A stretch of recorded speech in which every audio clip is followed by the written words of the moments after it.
Si vous cherchez des animés à regarder ou encore allonger votre longue liste qui vous attend, cette vidéo est parfaite pour vous. Aujourd'hui, on parle de 3 animés de romance qui marchent très bien en 2025. Normalement, ils auront tous des saisons 2 si ça se passe bien avec les studios d'animation. Mais pour l'instant, leurs saisons 1 ne sont même pas terminées. Donc je résumerai au grand maximum les 3 premiers épisodes pour que vous sachiez si ça vous plaît ou non, sans trop vous spoil. Évidemment, pour gratter du watch time, j'ai mis le meilleur animé à la fin, alors restez bien jusque là pour le découvrir. Désolé si j'ai un peu la voix cassée, mais normalement ça devrait aller quand même. Avant de commencer, likez, abonnez-vous et commentez pour me soutenir parce que je suis bientôt rémunéré par YouTube et j'adore la thune, donc ça me ferait hyper plaisir. Bref, installez-vous bien, c'est parti. Pour ce premier animé, on parle de I'm Getting Married to a Girl I Hate in My Class. Je résumerai seulement 2 épisodes, mais croyez-moi, il y en a des choses à dire. Comme à leur habitude, nos 2 personnages principaux se disputent encore et encore. Une amie à eux qui s'appelle Imari intervient pour les calmer comme elle le fait depuis toujours. Une autre fille arrive, c'est la cousine de notre protagoniste. La situation se calme et le protagoniste, Saito Hojo, reçoit un appel de son grand-père qui est posé dans sa grosse caisse rouge au bord de la mer. Il le force à venir discuter avec lui sous peine de ne pas lui léguer l'entreprise familiale. Saito se fait donc embarquer dans une limousine. Il se retrouve devant une maison avec Akane, la fille qu'il déteste. La grand-mère d'Akane arrive avec le grand-père de Saito. Un magnifique repas commence, mais c'est pas pour ça qu'ils ont été ramenés ici. Les 2 vieux les obligent à se marier. Bon, c'est juste un peu illégal, mais tranquille. La raison pour laquelle ces 2 tarés les forcent à se marier, c'est car ils regrettent de ne pas s'être mis ensemble quand ils étaient encore jeunes. Bon, décidément, ils ont vraiment une mentalité tard le Moyen-Âge, hein. Puis, surprise, les protagonistes refusent. Oh là là, je ne m'y attendais pas du tout. Bon, après, on a le droit à un peu de chantage, et les vieux attendent une réponse pendant 3 jours au même endroit. Akane appelle Imari et lui parle un peu de cette situation, sans lui dire que c'est la sienne. Après une discussion plus que cringe entre deux, le jour décisif est arrivé. Nos protagonistes acceptent la demande de leurs grands-parents. Direct après, ils sont emmenés dans leur nouvelle maison où ils seront seulement tous les 2. Toutes leurs affaires sont déjà à l'intérieur et les grands-parents se cassent à toute vitesse. Un peu forcés par les événements, nos nouveaux mariés s'installent et découvrent qu'ils seront obligés de dormir ensemble dans le même lit, qui est de la taille minimale pour un lit de personnes. Ah là là, ils savent très bien ce qu'ils font ces vieux malades.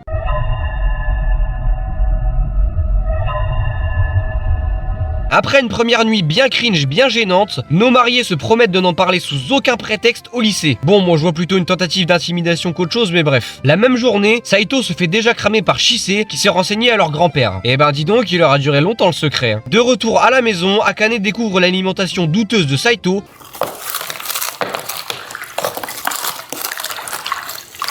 Mais surtout ses shakers de malade mental. Akane décide donc de faire à manger pour eux 2, et puisque ça fait plaisir à Saito, elle décidera de continuer à lui faire à manger très souvent. Après, je pense surtout qu'elle a peur de devoir goûter à ces fameux shakers maudits couleur poison, mais bon. Plus tard dans la journée, Saito fait des rêves où il dort avec sa cousine. Normal pour un supporter du RC Lens, me direz-vous. Bon allez, j'arrête de raconter des conneries moi. Non mais c'était pour tester. Toujours dans son rêve, il attrape Akane comme si c'était Chise. Puis, il se fait engueuler parce que ce feignant n'a toujours pas fait la vaisselle. Malgré le fait qu'au début, ils se détestaient, nos protagonistes commencent de plus en plus à s'apprécier et développent une bonne relation. Ils se mettent d'accord sur des règles à respecter pour les tâches ménagères et ne pas avoir à se disputer. Saito lui offre un peu de gâteau à la fraise et un personnage qui voudrait sortir avec Saito va rendre un peu jalouse Akane. Je vous dis pas c'est qui pour pas vous spoil, mais non, c'est pas sa cousine, bordel. Ok, je vous ai peut-être un peu perdu avec le scénario totalement what the fuck du premier animé, mais si vous voulez du réalisme, là vous allez être servi. Le deuxième animé que je vous présente, c'est I Have a Crush at Work. Pendant que des rumeurs circulent sur un couple dans une boîte de production, notre protagoniste travaille. Pour une fois que c'est pas un lycéen, ça fait plaisir. On fait la connaissance de quelques personnages, et soudain, une certaine Mitsuya Yui apparaît et râle un peu contre Masugu pour des papiers. Sauf qu'il se trouve que Yui sort avec Masugu depuis la veille. Il se retrouve le soir chez Masugu, et ils commencent à boire des canettes de bière. Mais ce n'est pas tout, on apprend qu'ils cachent leur relation dans l'entreprise pour ne pas avoir de problème. Comme par exemple, être transféré ailleurs, loin l'un de l'autre. Au passage, ne vous inquiétez pas, les rumeurs du début ne les concernent absolument pas. C'est bien beau tout ça, mais au bureau c'est la période où il y a une surcharge de travail monstrueuse. En même temps, au Japon c'est souvent comme ça, hein. Masugu déprime un peu dans l'ascenseur, mais surprise, Yui y rentre aussi. Ils discutent avec une autre collègue, tout en continuant de cacher leur relation. L'ascenseur est de plus en plus blindé, mais notre nouveau couple en profite pour se tenir un peu la main. Bon, miskin, ça a duré 3 secondes, mais quand même.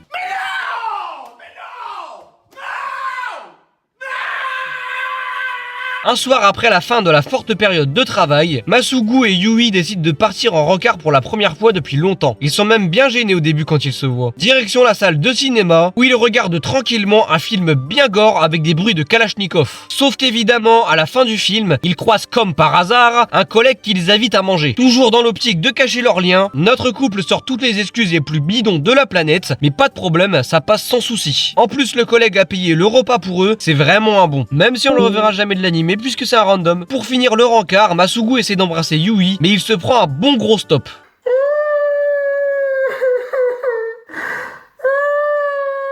Après, croyez-moi qu'il s'est passé des dingueries pendant la nuit vu leur comportement. Après une bonne journée de travail, on retrouve encore nos protagonistes en train de picoler. Encore. Ça fait beaucoup là, non? Yui travaille beaucoup en ce moment parce qu'elle a un projet de petit gâteau et ça lui prend beaucoup de temps. Elle découvre qu'une de ses collègues fait des critiques de ce genre de gâteau sur internet. C'était un secret, mais maintenant Yui le sait. Et c'est d'ailleurs pour ça qu'elle lui demande de l'aide. Ça me fait très clairement penser à tous les gens qui connaissent ma chaîne au lycée. Et ça, même si ça fait longtemps que je le cache plus. Bref, je me disperse. On retourne à l'animé. Yui fait goûter ses gâteaux à un peu tout le monde, mais surtout à Masugu. Tout le monde a bien travaillé et les employés organisent une petite fête où tout le monde se bourre la gueule comme des ânes. Mais bordel, c'est tous des alcooliques dans cet anime ou quoi là? Tequila, Heineken, pas le temps de niaiser. Quoique, j'ai rien dit. Il y a Sommeil le Hunter qui boit tranquillement son petit jus d'orange. Il est un peu insociable, mais il est quand même bien vu dans l'entreprise. Pendant ce temps, Masugu n'a pas surveillé Yui, qui a vraiment beaucoup trop bu. Elle se retrouve en PLS dans les chiottes, et Masugu s'occupe d'elle en tant que copain, sans faire attention. Soudainement, Sommeil ouvre la porte des toilettes juste à côté, il a tout entendu. Ah bah oui les gars, ça cause des problèmes de boire 50 pintes de bière d'affilée, hein. Pour ne pas vous spoil, je ne vous dirai pas ce que Sommeil fait ou non de cette info. Pour une fois, notre couple se retrouve chez Yui pour grailler des donuts sucrés au sucre. Marche. Est-ce que tu vas préparer mon donut sucré au sucre? Frérot, c'est... Oh merde. Et c'est tout, il se passe rien de plus, je voulais juste caler Billy dans ma vidéo. Quelques jours plus tard, ils se sont retrouvés seuls dans une pièce de stockage pendant leur travail. Au moment où ils étaient sur le point de s'embrasser, des collègues à eux sont rentrés dans la pièce. Masugu et Yui se sont cachés, puis... Ah bah je vous dirai pas, hein. Allez regarder l'animé si vous voulez voir la suite. Avant que je vous parle du meilleur animé de la vidéo selon moi, n'oubliez pas de lâcher un petit like, ça fait toujours plaisir. Nous suivons Teruaki Nakamura, qu'on appellera Teru. Il a récemment déménagé de Tokyo à Okinawa, et il a donc changé de lycée par la même occasion. Dans sa classe se trouve la fille qu'il aime. Elle s'appelle Ina Kian. D'ailleurs, c'est clairement le Sojin Nagatoro si on change la couleur de ses yeux. Le problème, c'est que cette fille, elle parle pas un japonais traditionnel. Elle parle okinawayen. Compliqué de discuter dans ce genre de situation. C'est comme si vous mettiez un mec qui parle français et une fille qui parle uniquement ch'ti dans la même pièce. Donc vous vous doutez bien qu'il faut trouver une solution. Et ça tombe bien. Kana Iga, qui a rencontré Teru avant la rentrée des classes, parle les deux variantes du japonais. Elle va donc traduire un peu tout ce que dit Kian à Teru. En sortant du lycée avec Kian, Teru aperçoit Iga au loin. Il l'appelle et... toute la rue l'encercle. En réalité, ce nom de famille est vraiment hyper présent à Okinawa et tout ce monde-là s'appelle pareil. Donc quelques jours plus tard, Teru décide de l'appeler par son prénom qui est Kana. Sauf que de la façon dont il le dit, ça veut dire je t'aime en okinawayen. En fait, l'entièreté de son nom c'est un traquenard à elle, c'est pas possible. Un autre jour, Teru trouve Kian en train d'observer un pêcheur. Il demande à Kana ce qu'elle est en train de faire et elle lui dit que c'est parce qu'elle aime les vioques. Quoi?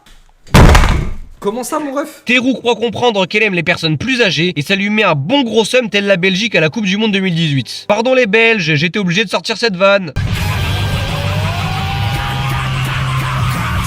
Le pêcheur jette le filet, ramène des poissons et Teru comprend enfin que les vioques c'est des poissons. D'ailleurs le pêcheur c'est le frère de Kana. Pendant un week-end, il décide de réunir toute la classe à la plage. Teru a hyper hâte de pouvoir aller nager, mais il attend toute la journée et rien. Les Okinawayen préfèrent regarder la mer que d'aller à l'intérieur. Désolé pour les détraquer, mais il y a vraiment zéro fanservice dans l'animé et moi ça me fait très plaisir. Vous l'avez peut-être pas encore remarqué, mais Kana est à fond sur Teru. C'est d'ailleurs pour ça que ça ne la dérange absolument pas de faire la traductrice H24 tant qu'elle peut lui parler. Vous le verrez au fil de l'animé, mais elle est bien plus développée que Kian. Quand vous aurez regardé la saison 1, dites-moi en commentaire si vous êtes plutôt Team Kana ou Team Kian, parce que j'ai vraiment l'impression que tout le monde est Team Kana. Et même moi j'en fais partie pour vous dire. Ce que je vous ai pas dit, c'est que tout le long on apprend énormément de choses sur Okinawa, et c'est grave intéressant je trouve. Il y a même certaines expressions d'Okinawa traduites en français que je verrais bien utiliser sur TikTok. Comme par exemple au foutoir ou encore c'est bandé bon. Je suis pas le seul quand même, me faites pas passer pour un fou. Au passage, allez vous abonner à mon TikTok, ça fait v'là longtemps longtemps que j'ai rien posté, mais ce serait cool si vous kiffez mon contenu. Ah là là, mon argument de vente il est vraiment nul à chier, c'est terrible. En tout cas, allez me guetter Okitsura parce que c'est super chill, les persos sont sympas et il y a une vibe d'été de fou qui fait vraiment plaisir. Et ça surtout quand vous habitez dans un endroit où il y a tout le temps un vieux ciel gris tout moche. Et non, je ne décris absolument pas ma situation actuelle. Likez, abonnez-vous, moi je dois aller chier parce que là j'en peux plus et bye les boss.